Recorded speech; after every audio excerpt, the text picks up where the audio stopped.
And the great debate goes on, is there too much violence in the media? Is there really too much violence, or are we just meeting the media's goals to view their media sources, which in turn causes a demand in the product?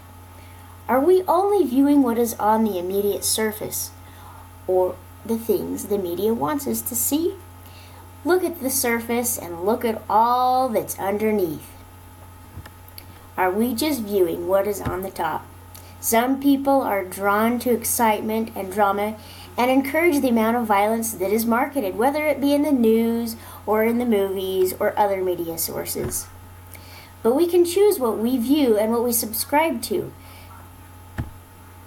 Here is a chart of the violence crime rate and the video game sales and how they correlate. You can see that as the sales went up, there's more going on right there, but the crime rate went down.